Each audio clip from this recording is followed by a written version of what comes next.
Hi there, I'm Chris. Welcome to Jumpstart. Today we're going to be chatting about how the National Energy Skills Center, the NESC, can help you jumpstart your career in the energy and industrial sectors, or maybe even start your own business.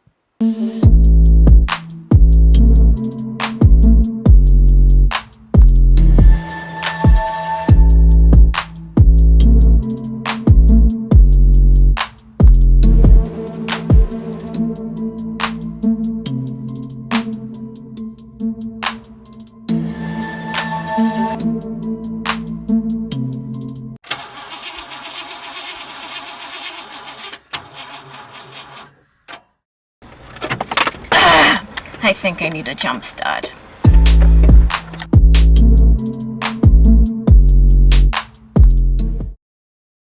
Today we will be chatting with Selwyn Jagasaw, the instructor for a Heavy Equipment Diploma program. Selwyn, welcome to Jumpstart. Thank you very much. So my first question to you, Selwyn, is, are you a morning person or do you need help to jumpstart your day? Oh, yes, well, I'm a morning person usually because of the job. I really tend to wake up early, but of course there are the days that you would need a little jump start, You'll need something to, motivate you, right? But as I say, my main motivation is knowing I have students to deal with and I'm dealing with something that I have a passion for. That is really sweet to hear. But when you do have to jumpstart your day, what do you do? What do you use? Right, well, I know normally some people would use some form of drink or something, right? I'm a tea person, I'm not a coffee person. But most of the jumpstart that I just really need is probably something within the field to say, all right, today we have to do this piece of work, we have to do a trans or something. And just thinking about it and the prep in my mind, that just gives me that jumpstart. And, I'll take my tea and then start the day. That's what gives you the little energy you need to put some pep in your step. Exactly. All right, so we're talking about heavy equipment technicians, right? Yes. How did you get into the field of heavy equipment? Right, getting into the field took a little while, and I started very young in this industry. I started at the Moonan. My first set of training on heavy equipment was at Streetham Lodge in Page there, where I worked with a guy named Brewster who really showed me some stuff. And at that tender age, dealing with these large machines, I started to understand, okay, I think this is the way I wanted to go. And I did some training, so it was some governmental training with them for quite some time before I was then did an official training at the National Youth Camp where I did auto mechanics to start my certification in this work. And how long have you been working in the field of heavy equipment operations? Well, I have to say a combination of the heavy equipment with the auto, but with the heavy equipment, it's basically just over about 25, 26 years around that region now I'm in the field. And what made you decide to get into teaching? Good. Well, my last job was the stepping stone for teaching. Right, where I worked before as a soldier, I was in the military, and they normally have some advancement programs for you to move from one rank to the next. And there, somebody pointed out to me, you have the ability to teach. I said, how come? And then they put me on to do certain stuff, and I realized, okay, I think I have this ability, and I get promoted in the job, and that's what gave me the passion. And then when I did my resettlement training, I came to the NESC, and there again, I get more motivated when one of the managers looked at me and said, we think you have an ability that NESC could use. And that's where the ability came, and that's where the training started for me as a teacher. And how has the experience been? As I say, excellent, because as I told you, it is really my jumpstart knowing certain things have to be done, and it gives me that motivation, and the experience is as I expected, and it is going fine. And with technology keep growing, so there's no way for delaying or for lacking anywhere behind. You have to be at a particular pace. All right, then let's talk about the technician diploma, the heavy equipment technician diploma. What will I learn in this diploma?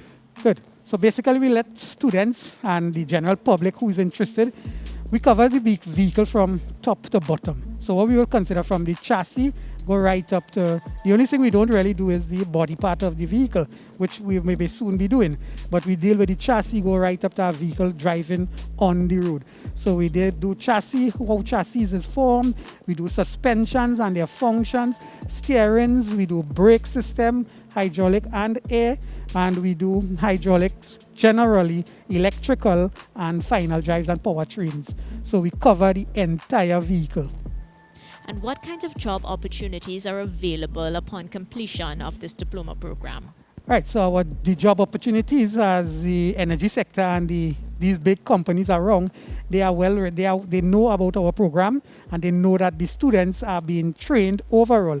So these companies, they engage us and they look at the students, and we give them a rundown on our curriculum and what the students actually are doing here. So they all engage us for the graduation so that they could have some of these students come at their establishment. And we have big places, right? The Massey, we have the Paramount, we have Eagles Transport, we have Dumo, and there are a lot more that I can call FT Fafan and so on. And our students, you can even find some of them presently at some of those companies right now. So what you're telling me is that even before graduation, these companies are already taking an interest in the students. Yes. So that it's almost seamless in terms of getting a job afterwards. Yes. Would that be correct? Yes. So the companies and them normally, at a point in time, the students and them would be invited to send out applications. So the companies will get to know the students a bit. They will get to know their background and what are the qualification additional to what they are doing. So they could guide them accordingly when they have them in their care. I think that's an excellent selling point of the program. Can you tell us a little bit about a day in class or what your approach is to teaching?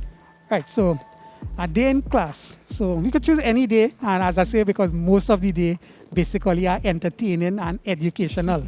So The we best try days. to jumpstart the day with probably a little humor, probably. And my thing is discussion and experiences would always come in. So whatever topic we decide to go on, most of the time I would have some experience, and we would start off that with that experience. We may do a little video, depends on what we are doing, and then we will move into the topic itself. And I will be engaging the students, and they will be engaging one another to understand, because I've noticed over the past couple of years now that some of the stuff are well acted by the students when their mate actually tells them it. So I may deliver it, 80% of them may have it good, and a few may need to have that kind of collaboration with their peers, and they get it. So all that are things that are strategies that I notice we need to have. That's more. what they say, right? They say if you want to prove that you know something, teach it to somebody else. And I keep preaching that to them as well. So I always tell them, all right, you take over now, you go ahead and they say, but I don't know how to explain. I say, that's why I'm letting you do that, because you're going to get the experience now and you will understand how to explain stuff as you go along. How often are students doing practicals? How often are they getting under the trucks? Right, so well, we know the situation right now presently, so we have a little thing, but let's look at a situation where we didn't have this lockdown and this restrictions in place. Yes. So fingers crossed by the new Right. trimester, that everything would yes, I'm go back hoping to that the that's way it it, should. because how our curriculum is designed, once we conduct a module, sometimes the module could take us 6 hours to 12 hours, depends on the module. And within those 6 to 12 hours, anything in that module that dictates practical sessions, we will go into the workshop with them. So if the module says, okay, you need to change a filter now, we would understand it theoretically, and then we would go out to the shop, change the filter. Everybody will get the opportunity to change our filter and understand why we're changing filters and what are the correct procedures to do so. So they are in the shop. Let's say 85 to 90% basically they would be in the shop, and I think that is what most of them are looking forward to. Yes, I think that would be a huge selling point as well Yes, for those who might be interested. They actually get to get their hands dirty. Yes.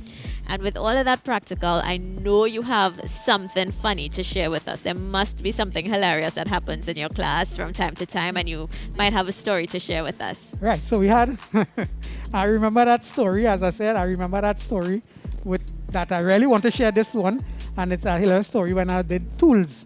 So I would introduce the students. That's in the initial stage of the program where we do safety, tools, measuring tools, and we teach them about the tools, the different types of tools, and how to use the tools. And there was this particular student that he was taught basically everything about the tool. So we were doing a job, and the job was on a bus.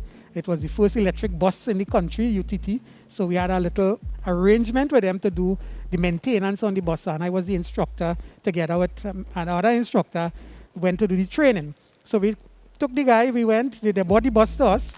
So we said, okay, we're going to do some brake work on the bus. And we had something to remove. So he wanted to remove a bolt at the bottom of the bus. So we gave him the ratchet, and he went under the bus with a scroller, proper PPE, and he was under the bus there like 5 minutes. So we hearing the ratchet making the noise. So we were like, after a few minutes, we said, well, how come this bolt taking so long to come out? So we asked, are you taking it out? He said, yes, it's coming out. After about the next minute, we had us go, somebody went to inspect what he was doing, why the bolt taking so long, not realizing that the bolt would come out in the resistance form, not in the ratcheting form. So he was thinking the bolt would have come out while the ratchet making that sound it does normally make. And when the guys and them realized what was going on, they all just came out laughing, rolling. And, it was a real fun day, and it was something that went on a little while. But again, we keep it amongst ourselves, and it was really a fun day, and that was a real memorable moment. And I'm sure he learned. Yes, he won't make that mistake again. He did learn. I must say, he did learn, and he apologized after, and he said he really thought the bolt was coming out, and then he realized, So we have those moments still, right? Right. That's really nice. Just to see the enthusiasm and see how the students grow from maybe not knowing everything to becoming experts in the field over the 2 years. Yeah, and that is the motivation, I must say, for the instructors, seeing that development, that change. You don't know what is a Phillips screwdriver or flat blade, and at the end of at a certain level, you can tell me what is a torque multiplier, what is a crescent, what is a pipe wrench, and all these things. So those are the joy that motivates instructor to keep up to date with this technology. Selwyn, what advice would you give to someone who's thinking about doing the diploma heavy equipment technician, but they're not so sure? They still need a little convincing. All right. So as doing this program, one of the important things each person must have is a passion. They must be motivated as one. And I think that is, if you ask most instructors, they will say that is a key element, being motivated or having a passion to do what you want to do. And that will set the foundation, that will lay that groundwork for you to start developing. Right? Because if you're not sure about what you want to do, then you're going to you may keep back people. You may have the class in a certain position that they realize they could have been elevated a little more. Right? But not sure what you want to do, you're going to kind of keep the class in a position. So motivation and knowing that this is what I want is really and truly the key thing to you doing this program. Thank you, Selwyn. It's been a pleasure chatting with you this morning. And thank you for having me, and it's my pleasure as well. Thanks so much for joining us on this episode of Jumpstart. Head over to the description box below and click on the link where you can get more information about the program and apply. If you have any questions at all, just slide into our DMs on Facebook or Instagram. We'll be happy to answer any and all questions that you have. Until next time, stay safe and bye for now.